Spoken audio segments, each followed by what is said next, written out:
We're back at halftime between the USF Dons and the St. Mary's Gales. I'm Amy Tooley. I'm here with USF Hall of Famer and basketball legend, not to mention one of my favorite people in the whole wide world, Mary Heil-Netful. Mary, today the Dons are celebrating Girls and Women in Sports Day, and one of the big and special things that's happening today is the release of the documentary The Rise, 45 Years of Female Greatness and Beyond, done by our amazing producer, Katie Morgan.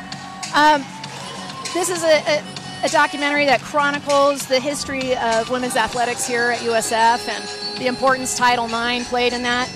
What do you think the importance of Title IX is overall, and for you maybe personally as well?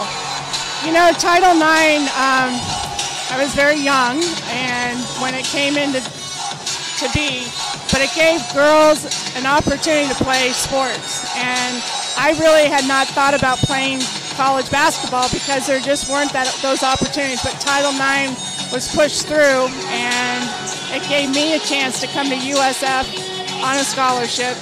And it meant the world to me, but what it has done just for the growth of women's sports just in general over these last 45 years. And the documentary, I thought, did a great job highlighting that, and then just the testimonials from all the athletes and the coaches and what it meant to them and in their lives. And it was a special documentary, and Katie Morgan did an absolutely fabulous job with it. Absolutely. When did you sort of realize that playing basketball in college was something that was a possibility for you?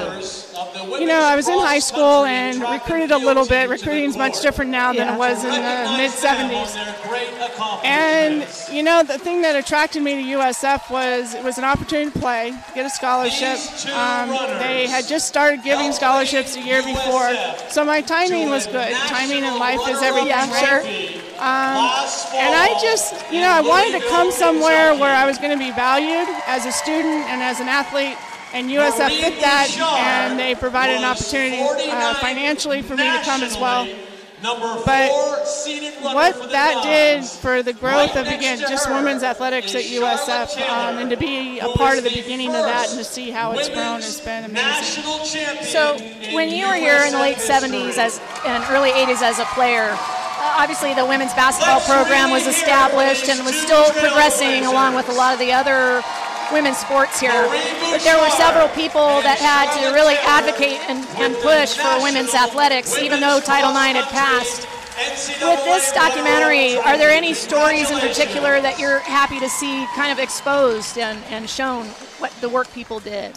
You know, I think starting with Jerry Lauro, you know, at a time when it wasn't really supported financially. And Jerry, if you ever were in one of Jerry's classes as a student, her enthusiasm and her drive is contagious. It's amazing. So it's not a surprise that it started sort of with her. And then we had an athletic director, Lynn Lalonde, who sort of was the beginning of, you know, women's athletics here. She was the first person that was in charge of women's athletics.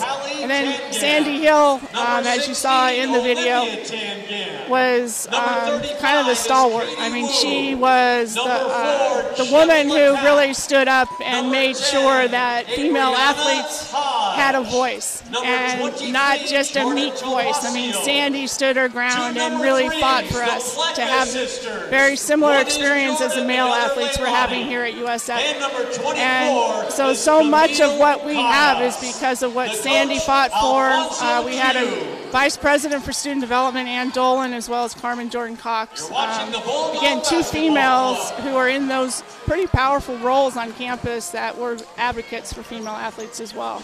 I know after I watched it, just hearing all these things that all these people did, I mean, because I was a little naive to a lot of it by the time I was playing for you. It was, you know, we had everything we needed.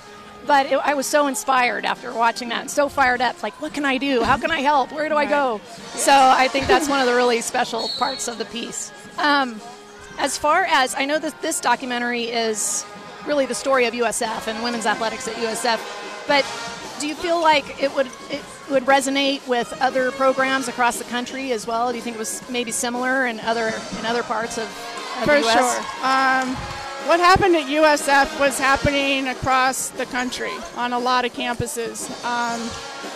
So yeah, this USF story could be told at Tennessee, it could be told at Virginia, it could be told at Montana State. So it's a story, and I'm so glad it's been told, you know, and if nothing else, it gives people a sense of the history and a perspective of where female athletes have come from and what we had to fight for. But I think even more importantly, it's for the young girls today that we need to fight for them, because the fight's not over. And we need to keep pushing for things that are going to help our little girls grow up to be these college athletes and professional athletes, and to have them have dreams that they can aspire to. That's what I think for me, the documentary's kind of like you. It was like, I watched it and it was inspiring to say, what can I do for the girls today? Yeah. And what I think a big compliment to Katie, again, because I think that's what's so special about this piece is it is so inspirational. Not just telling the story and going, wow, look what all these people did, but I want to do something too. Yeah, you know, and I think when we started back in the 70s, a lot of us, we just played for the joy of the game, you know? And I think when you look at little girls play, and I'm just watching this game that's out here now, that's why you start to play sports, right? It's for the joy of it. It's not necessarily for all the other stuff that comes with it now in college athletics. And I think that's what's inspiring to me with when you watch little girls play, is you want them to play sports because it's fun, you know, and they get the joy. And there's so many other benefits that come from playing sports. So yeah, it's kind of now I think it's on our shoulders to keep that story going and keep building possibilities and dreams for little girls. Mary, thanks so much for coming and visiting with me at halftime. Always good to see my Mary.